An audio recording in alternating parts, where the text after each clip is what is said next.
Hello, my name is James M.J. Watling, a former professional fighter, athlete, CEO, and head coach of Team Alpha. This podcast is a focus on all things that improve the human spirit, with a specific emphasis on sport, combat, business, and the martial arts. We hope to offer you in the upcoming episodes a look into the life and mind of an individual who has achieved a high form of success in their chosen field, and perhaps inspire you to do the same, to aim with truth and passion. Our first guest on tonight's episode is a current professional world champion in the full contact fighting art of kickboxing. He holds a 36-6 fight record and has traveled to a variety of countries and places around the world to pursue this career path.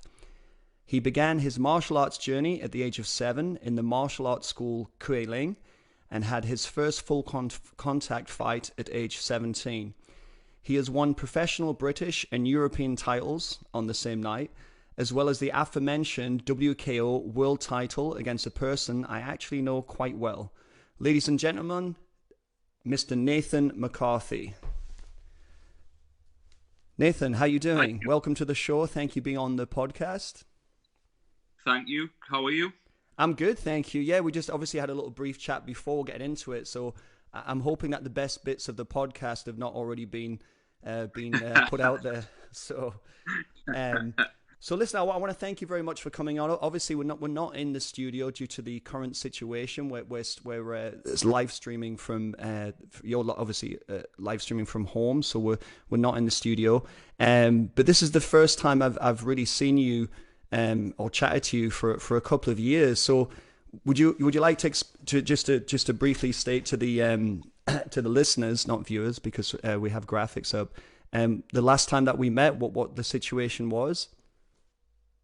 The last time we met, it was before I fought for the IKF world title in South Shields in 2018 November time it was. That's right. I forgot. As I was getting ready, you came up to wish us luck and wish us all the best. But we all know that night didn't go to plan.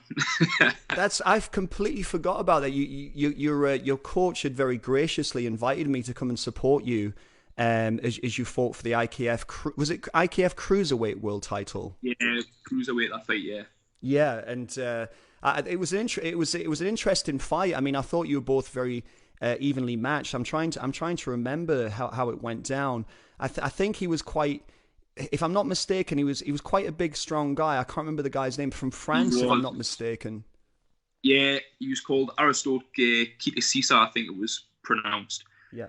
I got knocked down with a head kick in the 9th round. I didn't recover very well over the last 3. I seen the fight how I got to the 12th round, but I sort of lost my weight in the last 3. It's very interesting that you say that, because you can be honest about your performance, and therefore that can only lead to better performances in the future, you know? Oh, definitely, yeah. You've got to face up the facts, really. That's what happened. I got knocked down, I got tagged by a kick, and I didn't recover quick enough. Yeah, it was quite an awkward fight. I'm trying to remember the fight, but he was a good kicker. I know that, and he was a bit of a flashy kicker as well. And I think he's quite a fun boy. Yeah. We if I'm, again, correct me if I'm wrong, but I believe you were using your jab and a lot of movement, at least in the first half of the fight, and then perhaps it turned a little bit once he started to kind of maybe catch your range with those kicks. We were trying to keep distance, win the rounds, just tick them off, and then start pushing on the second half of the fight. But when you get caught and can't recover, that's what happens, unfortunately. It's part of the game. Yeah, absolutely. And he's a strong guy as well, but I guess the key there is to keep pushing forward and still look for victory, even if victory might not be there at the end for you. And that I mean, the rule set in kickboxing is still the same. It would still count as a 10-8 round, would it not, with a knockdown? Yeah, it was. Yeah, I think, to be honest, the fight was fairly even up until about that sort of time, the 8th, 9th round, and then that's when he started to become more successful. Yeah. And Well, there's not a lot you can do. yeah, absolutely. Otherwise, look for the next time. You know, it's funny because that just caught me talking. Because I've got obviously I have a picture of us taken together on that night. Not to go into details on this, but I thought you were going to say the last time we'd met is we'd obviously fought each other for a WKO world title at cruiserweight a little bit Yeah, before then as well. You know. yeah, that would have been the April time, was it? I had it. Yeah, It may well have been. Yeah, I had it. I had it later in the year, but it probably was. Yeah, yeah. That was interesting, but a bit different for me. But it was an interesting night because you have a very long, rangy style as well, and obviously you're strong and you hit, you punch well as well as using the obviously the kicks and things. But what do you just briefly? Because I've got a lot more I want to talk about. But briefly, what do you remember about that night? well, that night, I can remember being very nervous, compared to normal anyway, and I don't really remember a lot about the fight, other than when it finished. It was a bit of a blur. Obviously, it ended well for us that night. Yeah. But no, it was a bit of a blur, really. I've obviously watched it back and stuff like that, and I thought I was quite, for myself, I thought I was quite good. I performed well. Yeah, I agree. I'd done what we'd spoke about before the fight, sort of keeping the distance and trying to control that part of the fight. Mm-hmm. From what I recall, you did, and no doubt still do have a great estimation of distance and closing distance as well. And that right uppercut was quite beautiful, actually. Yeah. I was, well, it came from the jab. I was moving in from my jab. That's right. To then bring that one through. But yeah, I mean, we spoke about it. We talked before the fight. Obviously, I mean, everyone's got a plan, and that was sort of the main plan. Use the jab and get the distance through that. It was a great victory for you that night, and you became the WKO world champion. I obviously announced my retirement that night as well from the professional sport I've been involved in for a long time and for decades and decades. And it was good to go out in such a. For me personally, it wasn't my best performance, but it was good to go out on a big world title against such a good fighter and a gracious gym and camp and family and a good family. It was nice to go out, and you'll be pleased to know that that I kept my promise and I learned to play the guitar and how to surf. Yeah, well done. So I was quite pleased with that. Are you still doing it? I am actually, yeah. I haven't done much surfing, but I'm still playing the guitar. I was chatting to my guy here. I should mention Callum Casey, who's running all the decks and the technology tonight, who's leading the podcast. So thank you very much to that. A free agent who works with Team Alpha. And he plays the guitar as well. So yes, I managed to pursue that. I also had this heady dream of never training again and just completely just moving away from martial arts and combat and working out and I don't know, but that never happened. I couldn't stay away, because it's such a integral part of what I do. So after that, anyway, you'd moved on to your next fight. So you were looking for an IKF world title, which we've already talked about. But what really interested me, and I couldn't find much information on, just a brief over. Again, not to distract too much because the light is directly on you. Now, I'd been to America twice to fight for the IKF world title against a very good fighter who in my opinion, was one of the greatest full contact kickboxers out there, certainly in the top, Mike Nevitt. Now, I then found out that you'd actually been over to America as well, and I don't know how many guys have traveled over successfully from the UK to the States and fought, and certainly not fought high-level fighters. And when I found out you'd been over there fighting for essentially, was it the cruiserweight or the light cruiserweight title you'd fought for in America? I think it was light cruiserweight. Right. So it was 84 and a half. Now, when I researched into the guy that you fought, I was unsure about this guy, but he was a very, very competent fighter because I'd seen him. He was I'm trying to remember the thoughts I'd had when I'd seen him, and I thought, God, this guy is very, very good, very clean boxer, great kicker, great full contact. I don't know what his record was, and then when I'd heard it was and I obviously want to hear your interpretation or your what actually happened from you. It was a very controversial decision, which I'll let you explain. Which then said to me, God, this guy must be really good if he was able to go over to America. And I assume you went either on your own or just with a coach, as I did, not a full team, and you know, brought the thunder, so to speak. So could you tell the listeners a little bit about your experience going over there and what led up to it, and what happened? When the fight came about, I was actually on holiday.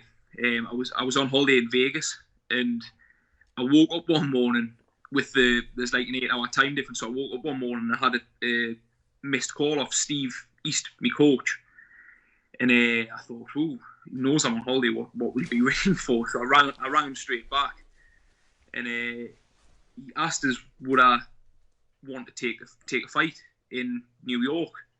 I mean, obviously I jumped at it straight away, and I came back from my holiday, got back into the gym and started training for it. Were the only paid for me and Steve to go, but I had me dad came, my partner Rachel came, my sister came, my dad's friend came. I've got a couple of friends who live in America. They also travelled to New York to support us and watch a fight. And another coach actually paid to come with us, Steve Moffat. And so we had quite a little squad over there, actually. Awesome. And we got there. Nobody came and met with the airport or anything. It was really strange, actually. Like, from when I've travelled to fight before, someone's always came and met with. Picked you up, took you to the hotel, sort of thing. Like, looked after her a bit. But yeah, of course. There was just a rental car waiting for us, so we got the rental car, drove to a hotel. Still no sign of anybody, nothing. Then we went to sleep the next day. They offered we a gym to train over there, and in case, because we had to go over on the Tuesday before the fight on the Saturday night. So they gave we a gym to train in, which was nice. And then they just told me the arrangements, saying like, this is where you're getting weighed in. Be there at this time, sort of thing. So it did, and then the same happened on the Saturday. Just turn up with the fight like this time. This is what's happening. Yeah, and we did. It was over 10 rounds, and I still do now. I know I won more than 6 or 7 of them rounds, but the scorecards went his way by 1 round by all 3 judges. Funnily enough. So I didn't get a decision, but there was a lot of people came up to us after that fight from America, actually saying you've done yourself proud. You should have got the decision. It didn't go your way. Sort of hard lines, but there's not a lot you can do really. I should have went to win with knockout, not trying to pick him off over the 10 rounds. What I mean, the way I visualize him, I think you were. How tall are you, Nathan? You were 6'3". I'm 6'2" now, but I was probably a little bit shorter then. I was maybe about 6'1". Right. He was. I don't know if I'm right, but he was. I remember him being great because I'd just seen it, obviously, clips because I was watching, before our fight to see what was going on, and I remember him. I think he was a little bit shorter than you, but he's very muscular, athletic. A great mover and a great puncher. I mean, how would you describe him for the listeners? I mean, what kind of fighter was him? Do you know anything about his record? And what was your plans moving into the fight? I think he retired with about 18-0. He retired unbeaten. But he didn't retire until about maybe a year to 18 months after the fight with me, and he didn't have a fight in between that time. So I was his last fight. But he was shorter than me. He was probably a better boxer than he was a kicker, but he had a good, strong lead leg turning kick. And we saw, from what we could find on him, we knew his lead leg turning kick would be a big weapon for him. So we worked on countering against his lead leg turning kick. And it worked great all fight. He wasn't catching us, but I was catching him with the counter. And we just wanted to score the rounds and try and win the rounds rather than play it too dangerous. But that sort of didn't work. I picked the shots, but I probably didn't do enough to win in his back garden. It's one of those, isn't it, where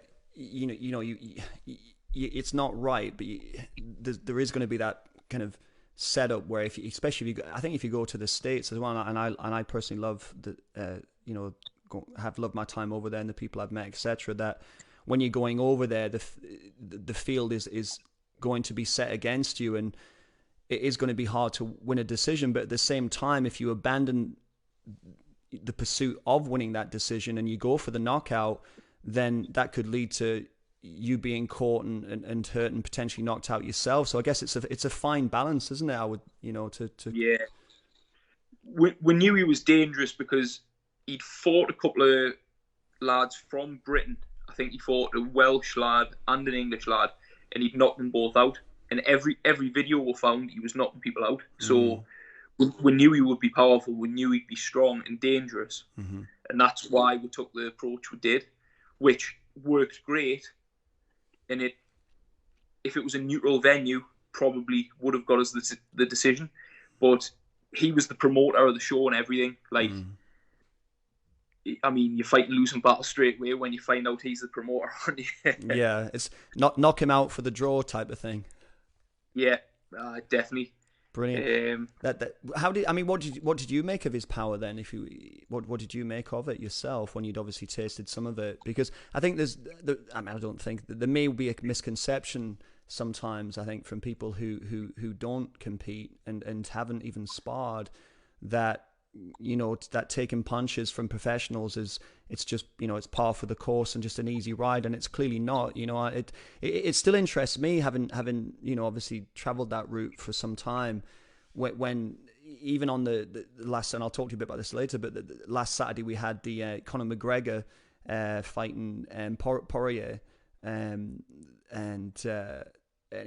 Poirier was talking about how Dustin Poirier talked about how he'd taken I think it was a knee or a left hand actually from Conor McGregor, and it shook him, but he managed to kind of work his way through it.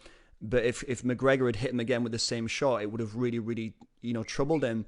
And I think the common idea is like, well, that's just it's just like, I don't know, bumping into somebody, but it's not. I mean, getting hit it's a serious issue, isn't it? And you have to train to be able to absorb that. And so can you just tell the listeners just a little bit about what it was like to feel his power and how you trained to kind of ride that out and just absorb and accept that in a sense? I mean, I've still got one of the best sparring partners I could ever ask for in Jamie Moore. He's a former world champion at heavyweight, so I get hit hard all the time. And in that, going back to that fight, I was never once hurt or think, no, I need to get out of this mess, or I was never worried about being knocked out. And I think that pushed me on in the later rounds to think, he's not going to knock us out, so I can go for it a bit more, which I did, but obviously it didn't change anything. He hit as hard as anyone, but the training I'd done for the fight, I mean, I was training. You know how much you need to train when you're a professional fighter, and I'd done everything I could. So I went into that fight at 100%. That's interesting. And now, obviously with the current situation, you're not actively competing at the moment. However, you're 27 years of age. You've had was it 42 professional 42 fights in total, and there was an idea that I was certainly, when I retired, I was considered an old man at 44, 45, and that's fine. But I would argue, and I'd love to know what you think of this, that really nowadays, and perhaps for the last decade, really it's considered that professional fighters, certainly from middleweight and above, are really coming into their own when they're hitting 30s and getting better and better. There are outliers like, at the time, Bernard Hopkins, who was fighting at a high level into his 40s. I think Archie Moore was in his 40s when he was coming towards the end of his career. I'm trying to think of more recent champions. I know Anderson Silva had fought into his 40s, but perhaps not his highest level. But my point is that, I don't think you're maturing now until you get into your 30s and peaking when you get into your 30s as a fighter. And at 27, I would imagine you've still got a lot of years still to give, So the current situation to one side, what is your feelings and opinions, and what's your plan for fighting again in the near future? I mean, as soon as they can start putting shows back on, my name will be in the hat straight away to get a match and get a fight again. At the minute, I'm absolutely itching to get back in there. I mean, the last time I fought, which wasn't in a competition like the last time I fought was in the Irish Open, but the time before that was June 2019. So it has been a long time since I fought on a show like that, and I really can't wait to get back to it. So as soon as things start picking up and getting back to normal, I'll be straight back in, and hopefully picking up where I've left off and keep knocking the wins up. Absolutely. What's your plan? I mean, do you have a plan of when you would look to retire, or even are you looking to take more professional world titles? Say, in my day, the top governing body. So just to lay it out for the listeners, this is certainly how I see it. In boxing, you have what would you be? WBO, WBA, IBF, WBC as your top four. Then you have your other add-ons to that, in a sense, top five. And then with kickboxing, professional kickboxing, for me, it was always a WKA, World Kickboxing Association, IKF, International Kickboxing Federation, ISKA. That's a lot of abbreviations. We'll skip that one. And WACO Pro, I think, were the top four. And then you have the WKO, which you're the world champion at cruiserweight. So would you be looking to consciously go out and fight for those top titles and unify belts, or really just to keep active, keep busy? Or do you have a game plan like that? I'd like to keep fighting as long as I can, and I know that I'm not going to keep fighting until I'm fighting just for the sake of it. I'll always only fight when I know that, or when I think I'm going to win. I'm not going to go into a fight thinking, another fight. It's just a fight. The result doesn't matter. The result does matter to me. Mm-hmm. But I'll fight for as long as I can and as long as I'm capable of it. Mm-hmm. And with regard to what level at, if them world title fights keep coming about and I keep winning fights, I'm sure they will keep coming about. So I've just got to keep plucking away and keep going. So you work full time. I mean, as a professional in this sport, as against, and certainly, when I say boxing and mixed martial arts, at the higher levels, what I would say is this: at the very highest echelon, at the very highest level in our sport, kickboxing, full contact, as the payday, let's say, isn't that great. Okay, it's as good as it's gonna get. In comparison to the very highest levels in boxing and mixed martial arts, obviously though they're being paid a tremendous amount more than what we receive. And I had heard that back in I don't know if this is true. This is maybe just an urban legend. That in the 90s there was a lot of money that was put into kickboxing full contact as it was becoming a big sport, and the guys like is it Donnie? Was it Donnie? The drag Wilson, Donnie Wilson. You had. I call him Benny Uquedes, Benny the Jet, if I'm pronouncing that right.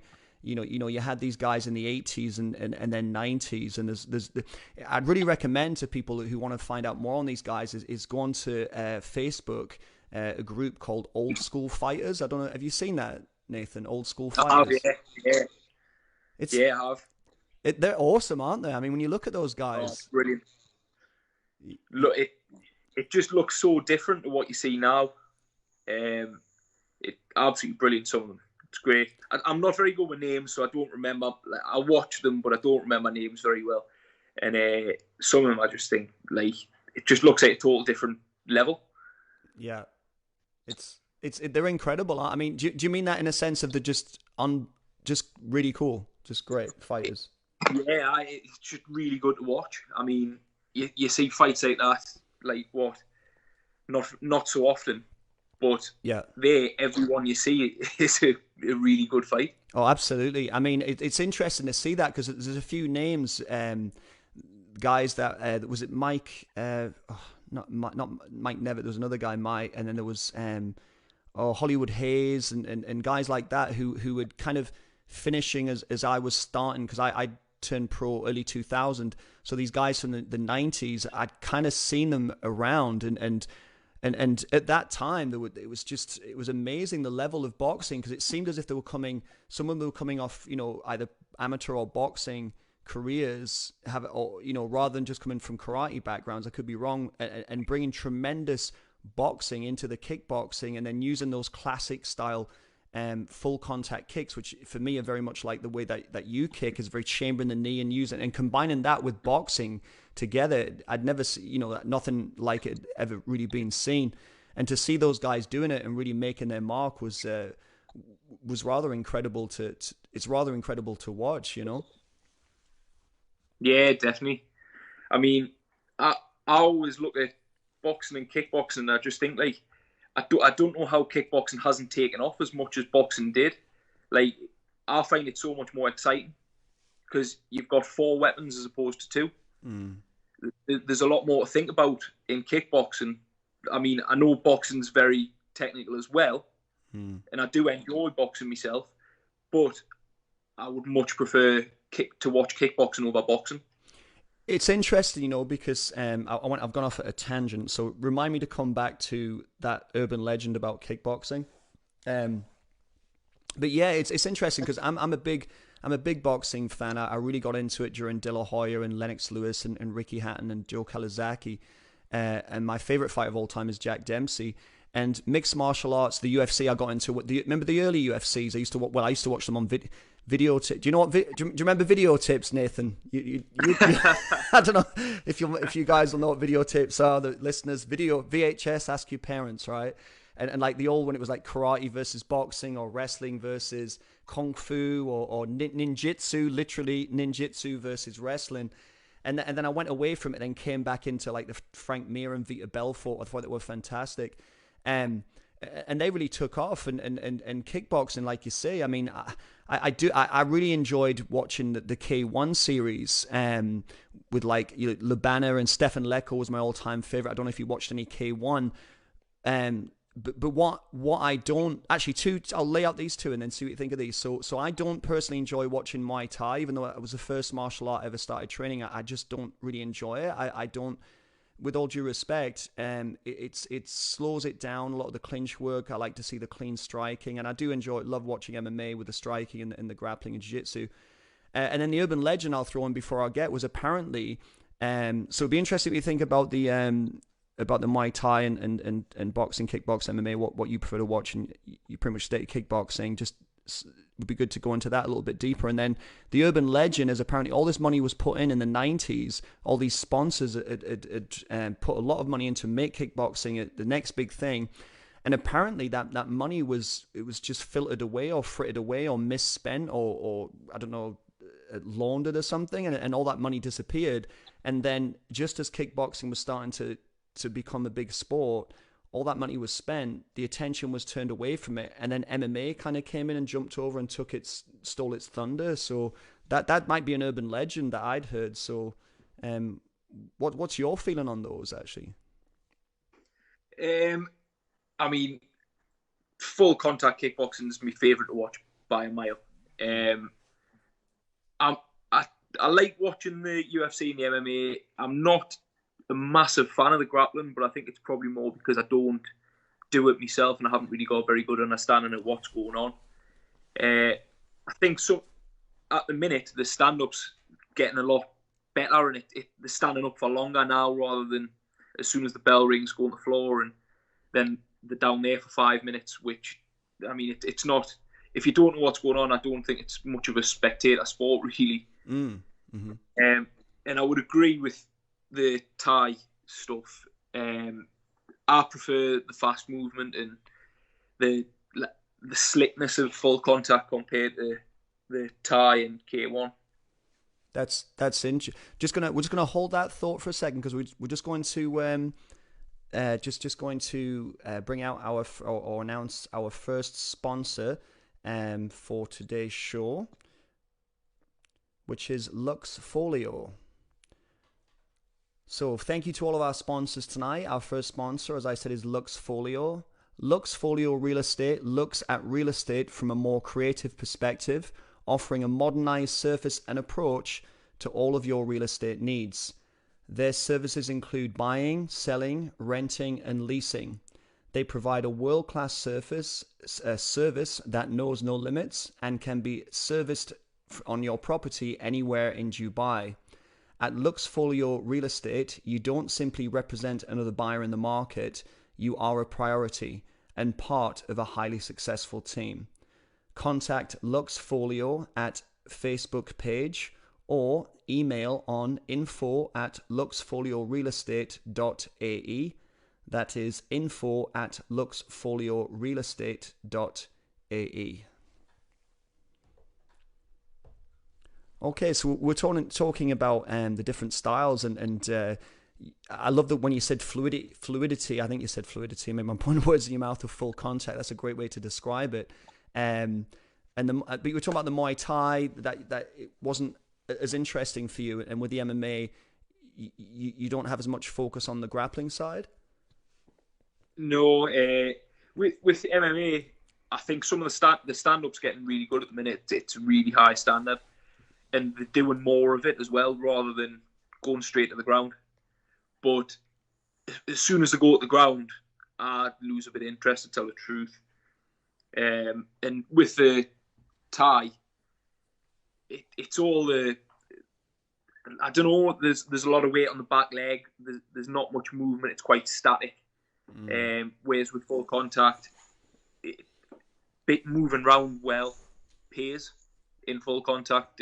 So I like seeing like good movement and moving whilst striking, rather than standing still, all the weight on that back foot and just throwing every shot to knock out. Yeah. Who's who do you like watching then in mixed martial arts, and who do you like watching on the boxing scene? I'm loving the heavyweight boxing at the minute, with obviously Tyson Fury and Anthony Joshua, and I mean, like everyone, I'm really looking forward to seeing that fight eventually happen. Before that, I really liked Carl Froch. Yeah, I did. Yeah, he was a boxer that like made me take quite an interest in it. With the MMA, I'm not massively into it. I mean, I'll watch it when it's on because it's fighting. I like watching fighting, but I don't really follow anyone as such. I would just watch the shows and watch the fights as and when they're on. Yeah. Well, what do you think about the urban legend then, for all this money that came in? I wonder if that is even true, and then suddenly it was all kind of used for other methods or means. I mean, I wish it did take off with full contact. That would have been nice. Yeah. But I mean, it's believable that the mixed martial arts has sort of took it over and everything went to that instead. Because I mean, look where that is now. Yeah, it's a huge sport. So, would you ever consider because one of my old opponents, or was actually, we were scheduled to fight one another. It'd been talked about for about nearly a decade, actually, or half a decade. Was Stephen Thompson, Wonderboy. Right. We'd been matched up to fight for the IKF world title in California. However, he'd then moved into mixed martial arts and obviously had a successful career in the UFC. And he comes across as a genuinely good person as well. Though I'd never met him, because obviously we never actually fought. The fight never went ahead. But he has had a successful career, and he seems a very good person as well. He seems to do a lot for his family and for his community. But from what you've said there, I mean, I've had a good amount of training in Brazilian Jiu-Jitsu. I got into it through David Elliott, and now I trained with Ian Malone through Origin BJJ, and now I train at 222 Jiu-Jitsu with Tyrone Elliott. So it's something that I enjoyed the judo, and I found that on the ground I had like a natural aptitude for it. But then the Brazilian jiu-jitsu really opened my eyes. It was like a totally different type of sport. So I dabbled on and off with that during my fight career for about 10 years, and then really committed to it more heavily over the last 2. So I really appreciate the grappling side of it, and the jiu-jitsu and that side.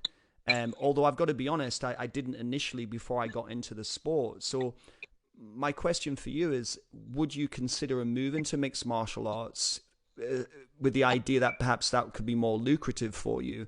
Or would you just be looking to stay within the striking field?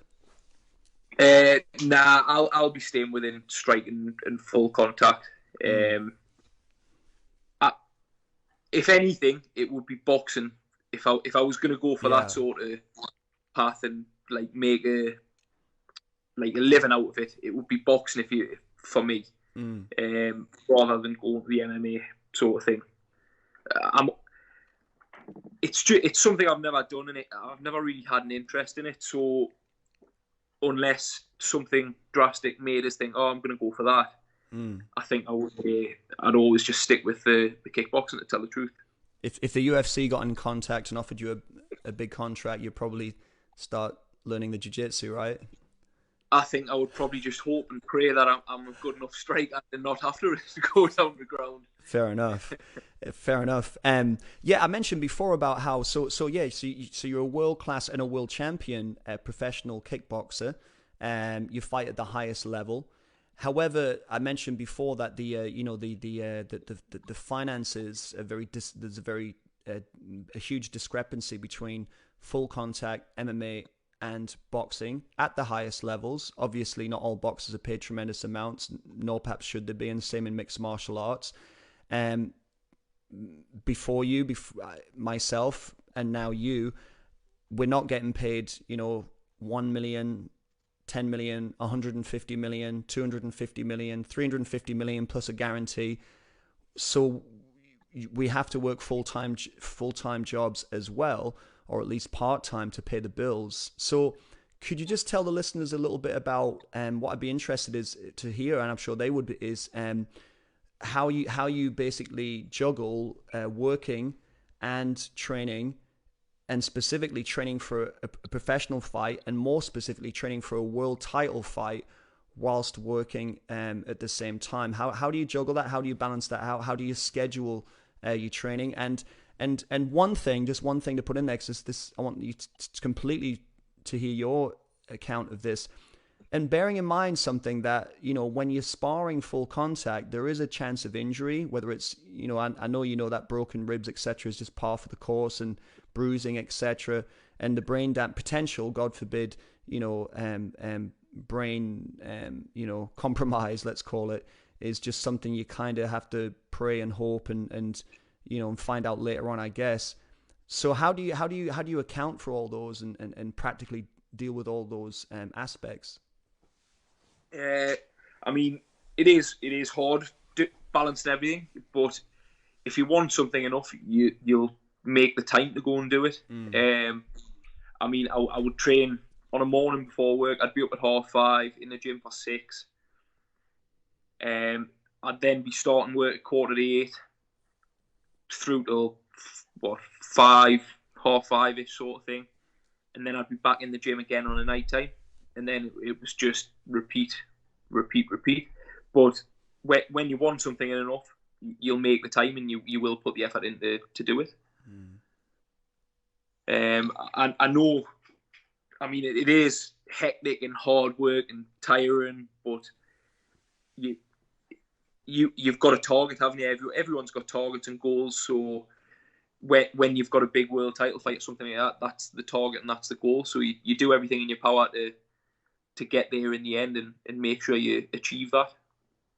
That's great words. That's great words of advice. Have you know what, actually, I have 5 questions that I ask every guest, and because we're coming down to the last 15-20 minutes of the podcast, I really like to ask you these questions and just get your view on these and opinion on these, and I think these will be really beneficial as well for the listeners.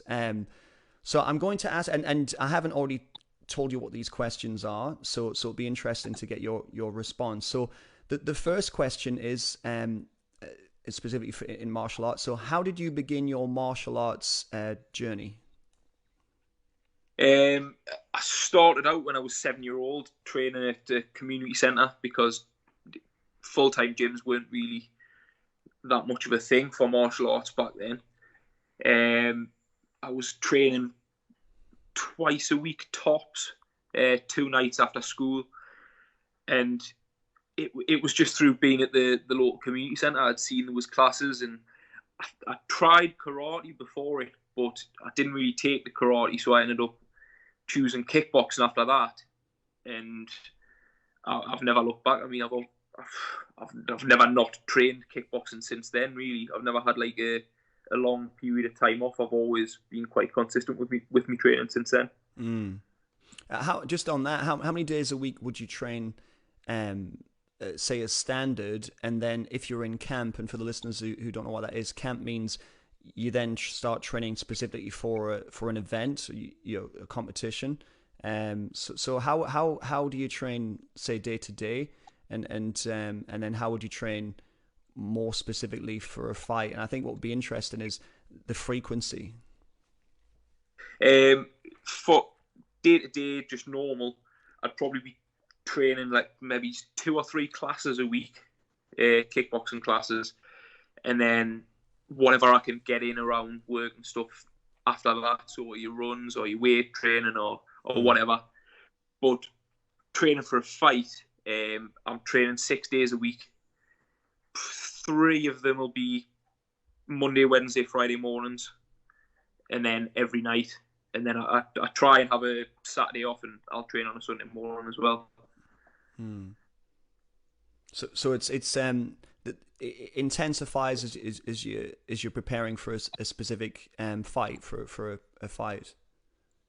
Yeah, definitely. I mean, training for a fight, you've got to get them extra pad sessions in, your strength conditioning. You need to be running more to manage the weight loss or the weight cut or whatever you've got to do. Obviously, there's the sparring as well. You've got to get as much of that in as possible. So you're trying to cover a lot of different aspects of training in your week, really. Yeah. And all these parts you need to do. Otherwise, you're going to be leaving things undone, sort of thing. Yeah, trying to cover all the bases.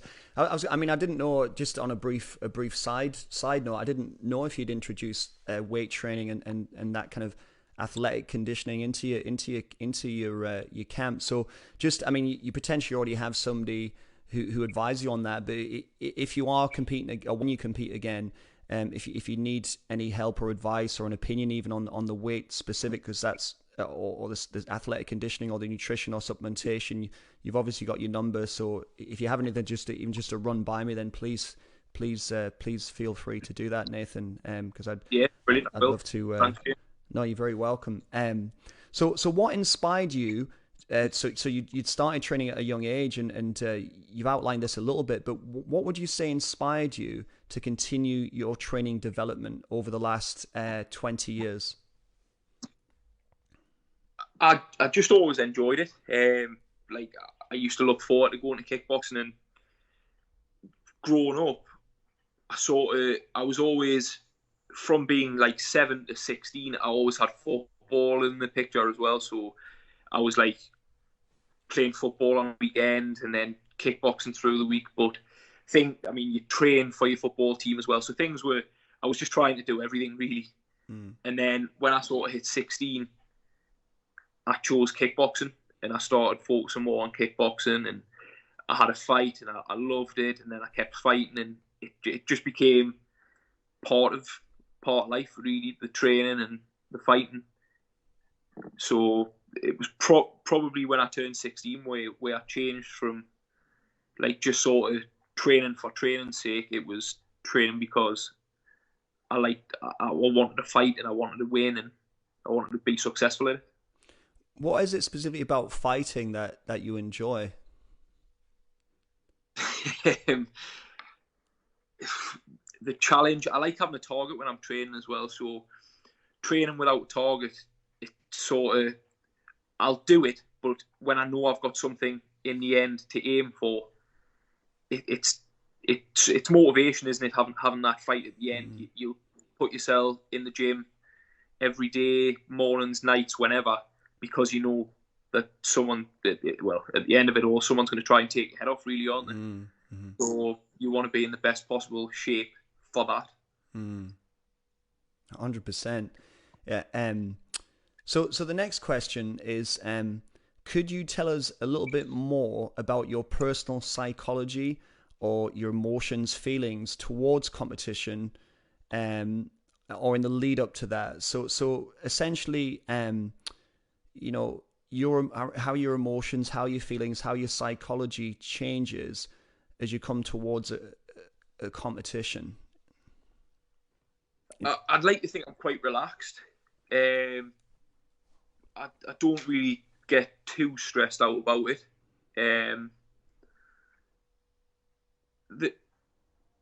I'm always just thinking, like, you've got to get in your head that you're going to win, or like you can't be scared of losing or scared of getting hurt. I mean, sometimes it can happen, but if you're 100% confident in yourself and you're doing everything wholeheartedly, you're gonna come somewhere close to where you want to come. So I think you've just got to believe in yourself, really, and have that self-confidence before you go into it. I want to just expand on that a little bit in a second, and just ask you, really, when you're actually when you're fighting, when you're actually in the ring fighting, what that does for you psychologically, what you garner from that, what you gain from that, like from a personal psychological perspective. So, or perhaps nothing. Perhaps you're able to just completely switch off from all that and just do it as a job, you know, or just accept it for what it is. But just before we do that, I'm going to introduce our next sponsor. So our next sponsor is Aim Leisure. Thank you to all of our sponsors tonight. Aim Leisure was established in 2016 as a fashion sportswear brand and has developed to be a well-respected wholesale supplier of trend-led quality uniform and promotional clothing to boutique gyms and sports clubs across the UK.